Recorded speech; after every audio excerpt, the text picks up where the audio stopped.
Brian Johnson. The only goal in this man's life is to live forever, and he destroys his life while he is doing it. This man does some crazy things, so I'm gonna go from least crazy to most craziest, but they're all pretty insane. So let's just go through his daily routine, because I feel like it gets weirder and weirder the more his day goes on. So he starts off his day by popping over 50 pills, and he does them all one by one. He goes 50 times. Takes him like an hour. It's crazy. So these pills are just like vitamins and minerals and stuff that's healthy for him. He's not doing drugs. He's not popping 50 pills a day like Juice World. Rip.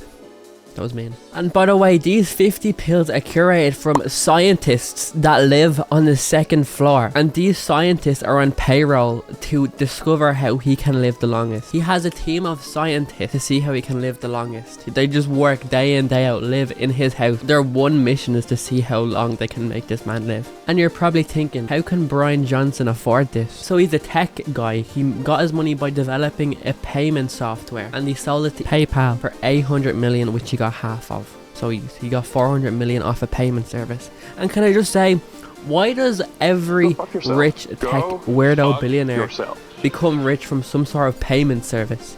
It's all of them. They're just like, yeah, a payment. How much payment services are needed, and why are weird people making them? So he's just living life. His full-time job is to try and make himself live as long as possible.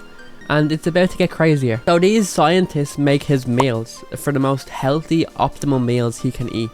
And they're basically just different blended soups of peas, beans and lentils. It's just a complete slop. This man definitely not enjoy consuming these meals. Breakfast, lunch, dinner, just different types of slop. But you know, it's healthy. It's the way to live. Listen, I'd rather eat McDonald's every day and live till 60 than eat slop every day and live till 120. Listen, I fucking love food. I could not substitute food for anything. I have to have nice food, I'm sorry. Kill me at 70. I don't want to eat this man's slop soup. Thank you very much. So after he consumed his 50 pills, which should fill him anyway, and his slop soup in the morning, he goes up to the lab and measures his boner results. You heard me right. He measures his boner results. So last month, when I was researching this topic, it was boner month. He was interested in boners that month. But his goal was to make his midnight erections last as long as possible. So he has some sort of contraption on his penis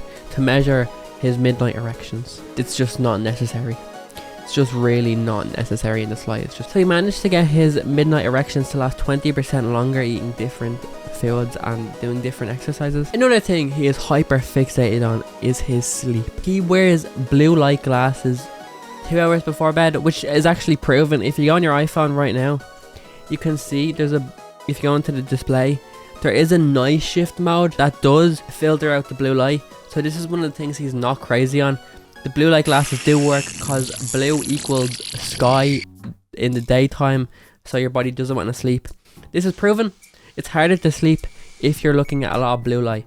So Brian Johnson, good. And he goes to bed at the same time every day, and there's no bargaining with this. If he doesn't go to bed on this time, he will go apeshit. And I don't know if he'll go apeshit or not, because it's never happened. He's so strict in it. He goes to bed at the same time every day. There's no discussing. As he claims, sleep is the most important thing to stay healthy, which I need to. I'm gonna put my Apple Watch sleep stats there, but I need to, you know, get on that. If the best thing you can do to live longer is sleep 8 hours a day, I think I'm dead in the next 2 weeks. And I'm not trying to be mean or just sound bad, but this man is definitely autistic. He is completely fascinated by different percentages. He's like, my liver is 20% better, meaning I have 20% more capacity. He's just so interested in the numbers of his different organs, hyper fixated on the percentages. He wakes up, he downs 50 pills, he eats slop, he looks at his penis measurements, and he's fascinated and fixated on the numbers. And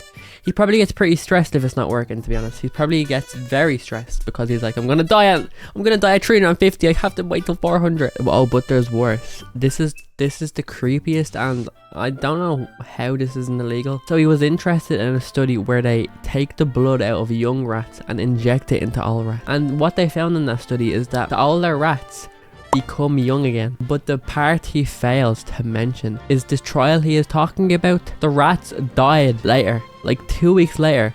The rats dropped from the blood transfusion. And he did this to his father. He gave his father his blood, injected his own blood into his father after reading a study about rats dying from this method. And apparently his dad is way younger now, just waiting for him to drop dead any minute. Now you're probably thinking, that's very weird. Why would he be doing that? That's incredibly freaky. It gets worse. He takes his child's blood and injects it into himself. Here's a picture of them holding up vials of blood. Now his son is 17, so he's not a child, but it's still weird taking your kids, your son's blood.